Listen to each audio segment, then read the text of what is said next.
Hey, Bobby, and I'm here with another vlog.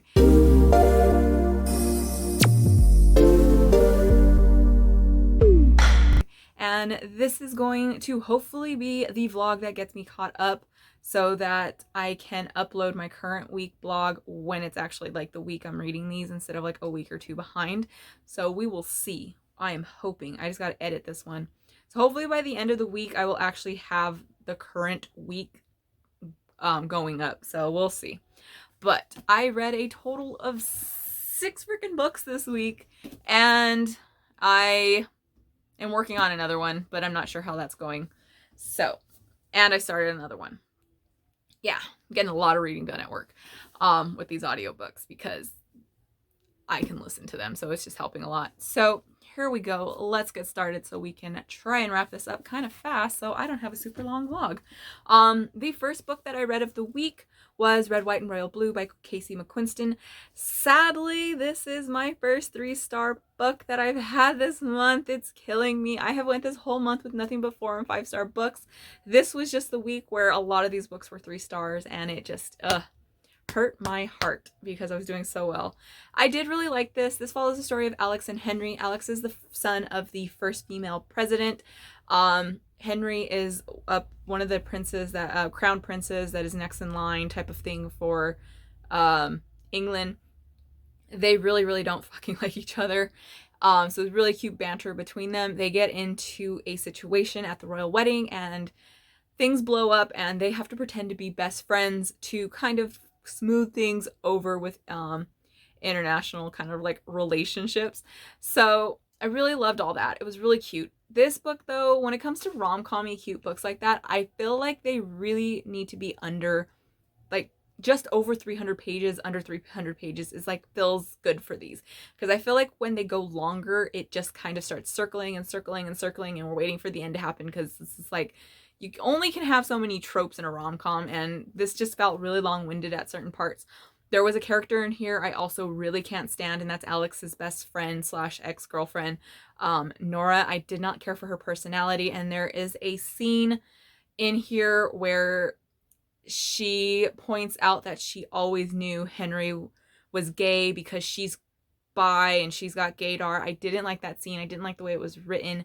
A lot of people probably wouldn't notice that. Like it was kind of just like really quickly mentioned, but I hate that whole gaydar type of thing. Like it's super stereotypical. It came off really gross to me. And there was other comments made during that scene that I don't want to really spoil anything for, that I just really didn't like. So it really put a damper on this book for me, which really killed me because I have been dying to read this book for like a year now, like since it first came out, and I believe it's came out, I think it's like a year old now.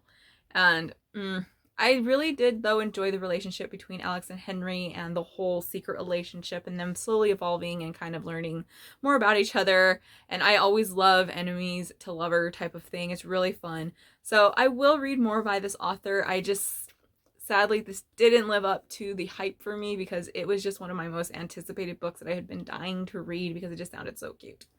The next book that I read was actually, I had the ebook for, and I need a physical copy of this for my shelf because holy crap, it was 5 stars. I loved every single second of it. And that is Ring Shout by P. Djali Clark. This follows the story of a group of black women who are fighting these creatures that have infiltrated the KKK. So yes, this does deal with some very serious topics, especially featuring racism and what was going on during the real big like beginning once Birth of a Nation first came out, like, and all the KKK and all that was really hit. But we've got some badass black women killing these fucking racist, killing these crazy monsters. There is a lot of this is a horror book. These monsters, the way they're depicted and everything, are very kind of cosmic horror. They move and walk. They look like people, but underneath the masks and stuff, like you can see that they're always like moving, and then they like elongate and stuff. Like it is described so fucking cool. I like was so glad I could just stand there at work. I was washing dishes and I literally just stopped because like when it came to like the big kind of scenes, I was just like, I had focus because it was just so freaking good. The writing is amazing. I they really kind of do the bait and switch with you on there. Like, I figured, like, I knew where this is going, and then they were like, ha, we thought you thought it, and here we go, we're gonna throw this at you. And this is phenomenal. This is a short story. I believe it's just under 200 pages, so you could get through this really, really fast. But I fully on recommend it if you're able to do audiobooks. The narrator is wonderful. That's how I did it. I do have the ebook, but I want a hard copy of this because I loved it. This is like an instant favorite of mine. I can see myself wanting to re-listen to it because it was just, it was so good. It was so freaking good. The next book is also a queer book, and that is We Are the Ants by Sean David Hutchinson. This is my second book by Sean David Hutchinson. This one went with 3.5 as well. I didn't know this book was going to be as heavy as it was. If I would have known that, I might have waited to read it because I'm just not in the headspace for these heavy books. It was very well written though, and I really did enjoy it. We follow the story of a boy named Henry, that his boyfriend has committed suicide. He's suffering through like depression. He lost his best friend as well after his boyfriend killed himself because all three of them were best friends, and when she just couldn't take it. His mom is kind of just checked out because his dad left. His grandma's suffering from Alzheimer's and it's getting worse. His brother is physically abusive to him, and not in just a, siblings fuck with each other type of way. Like, he really crosses the line quite a bit.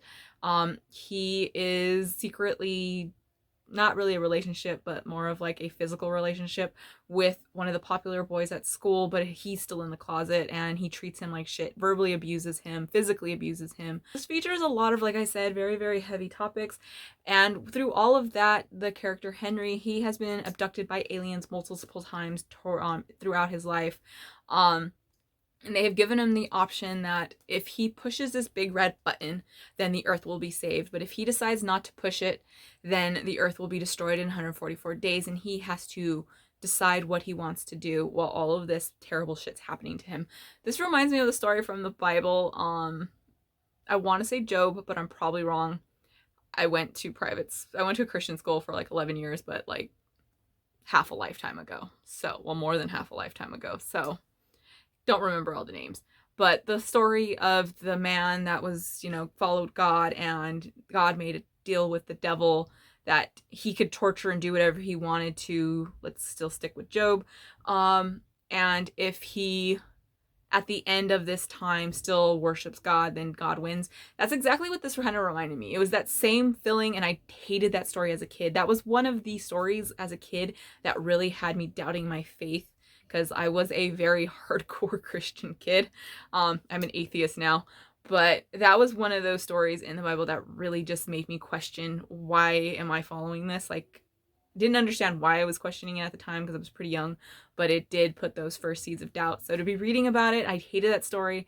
So I didn't like that in here because it's just so much bad shit, one after another, and it's supposed to be your you get torn on what choice Henry should make. And like I said, with how heavy it was, I don't know.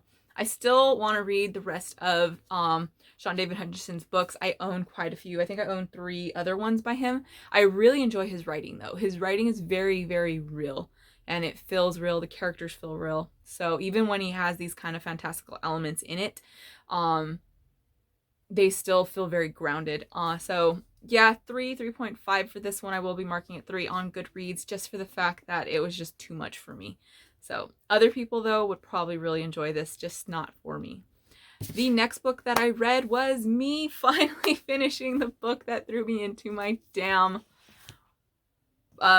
reading slump, and that is Wizard and Glass by Stephen King. This is book 4 in the Dark Tower series. I'm gonna make this quick because I can't tell you what happened in here. Like, for the most part, like, I got the gist of it. I even like had to like look up, give me a quick summary of this damn book. And for a book that is 672 pages, it could have been taken down to half that and we would have had a much better story. We follow Roland the Gunslinger while he tells a story of his past. I just didn't connect with the characters. I didn't really care. I was just in full momentum of us moving forward with the story from especially the last book, which left you on a huge cliffhanger.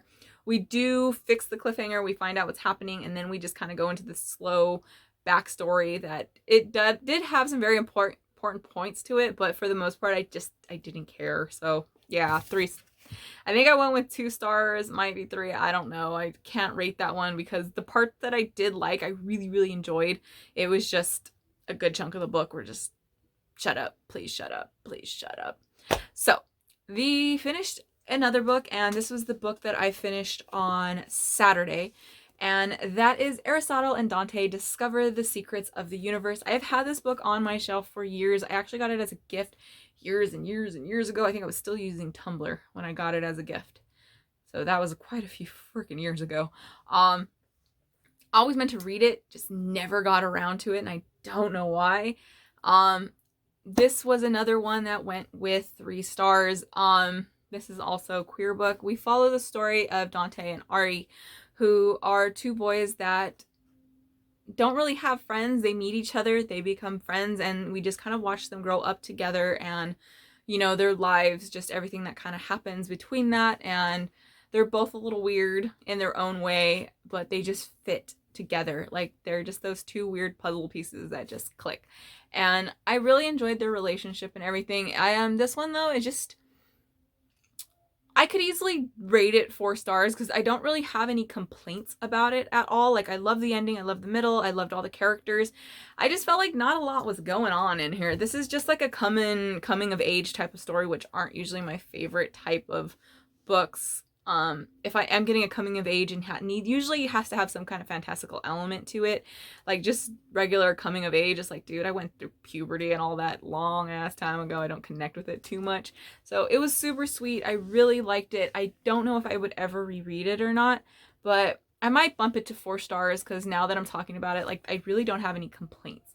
But it was just, I don't know, I felt like I expected just a little more from it. But I really, really did enjoy Ari and Dante's relationship and watching them grow up together.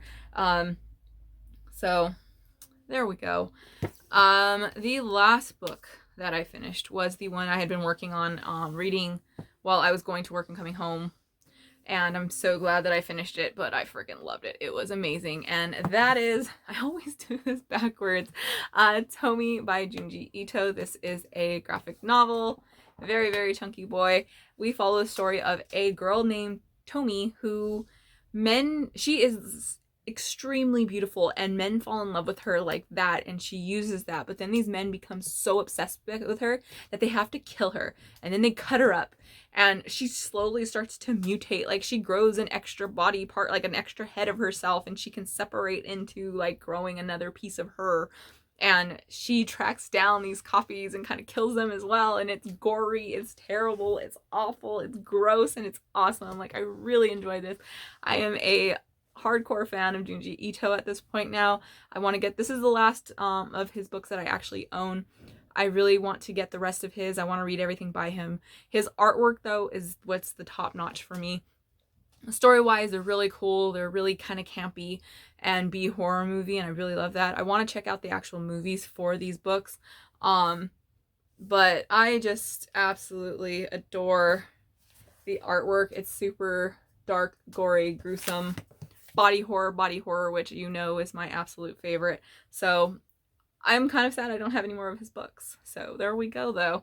That was a 5, no, I think I went with 4 stars for that, because some of the stories, because they are kind of broken up in little stories, some of them I didn't care for as much. I loved all the artwork. Like, if I'm going on just artwork, 5 stars. But plot-wise, some of them got a little odd for me, like not even good odd, just kind of like, okay, let's go to a different story. So I think I'm going with 4 stars for that one. So that wraps up my actual reading week. For next week, my library hold for The Stand by Stephen King has came in, and I've been waiting for this, and I want to read it. But I put the hold in when I wasn't at work. I work at an airport. And as you know, the coronavirus is now worse than ever. This is a book that follows a flu-like pandemic, end of the world type of shit. I don't know how well I'm going to do with listening to this book while I am at work surrounded. Thankfully, I'm not in like the actual terminal with all these people, but I do have to walk through it to get out of work.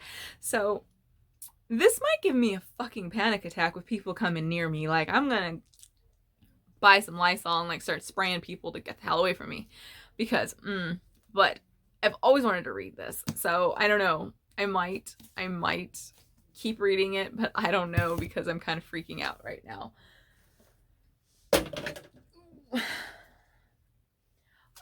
Besides that, I bought something from Amazon and I got a free 3-month subscription for Audible. I am going to listen to Sandman. I have been dying. I absolutely love the comic books. I have a good chunk of them, I believe, on my Neil Gaiman shelf up there.